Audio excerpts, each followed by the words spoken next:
Salut tout le monde, j'espère que vous allez bien. On va voir ensemble le cours sur l'hépatite. Alors comme définition, c'est un ensemble de signes liés à une cytolyse des cellules hépatiques suite à une inflammation et ils peuvent être aigus ou chroniques. Comme physiopathe, alors au cours de l'hépatite, il y a une libération de molécules normalement contenues dans les hépatocytes, dont les plus faciles à déterminer sont les transaminases.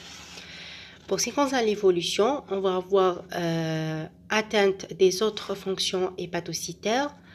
On peut avoir de l'insuffisance hépatocellulaire et même elle peut être associée à une cholestase, soit du fait d'un agent étiologique commun, soit du fait d'un retentissement de la cytolyse sur la fonction biliaire.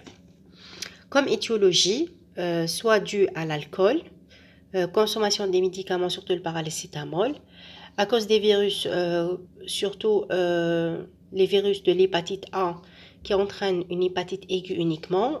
Et par contre, les virus de l'hépatite B et C entraînent une hépatite aiguë et ou chronique. Ou bien on peut avoir une hépatite auto-immune. On va avoir une hépatite chronique. Pour l'hépatite aiguë, l'évolution elle est inférieure à 6 mois. On a trois formes. Une forme symptomatique, elle est de 10%. On va avoir une asthénie, un ictère, urine foncée, un prurite plus ou moins.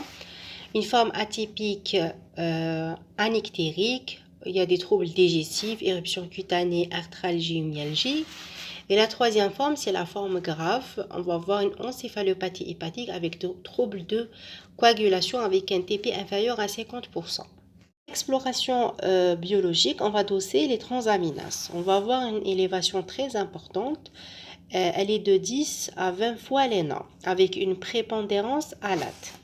Pour l'accès aigu, le taux durant la phase ictérique, il est entre 500 et 2000 unités internationales par litre, quelle que soit l'étiologie, soit virale ou toxique. Et lorsque les valeurs dépassent les 3000 unités internationales par litre, ceci est peu fréquent, c'est un mauvais pronostic. Il est dû soit à une nécrose toxique, hépatite virale fulminante ou la hypoxie grave. Il faut savoir que les transaminases se normalisent en moins de 3 mois. La persistance d'une valeur élevée 6 mois après, il y a un passage vers la chronicité.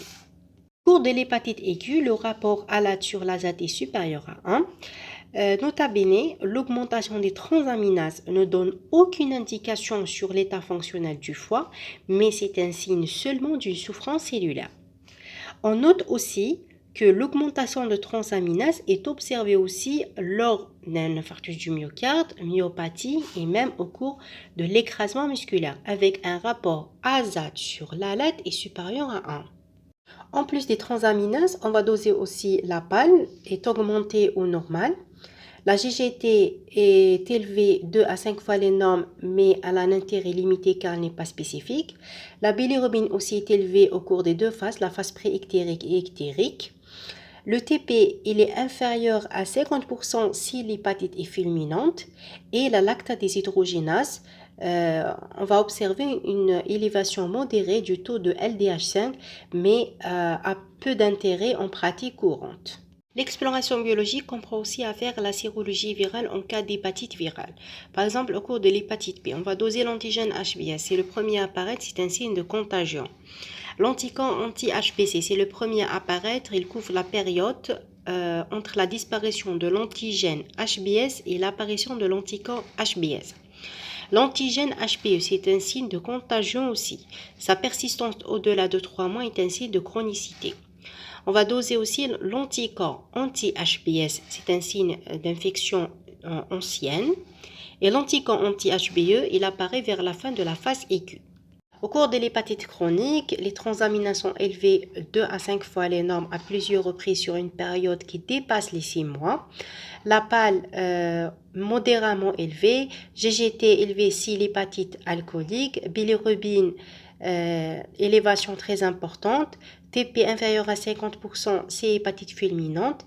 Et en dernier, au cours de l'hépatite chronique, on va effectuer l'électrophorèse protéique. On va voir augmentation des gamma-globulines et diminution de l'albumine.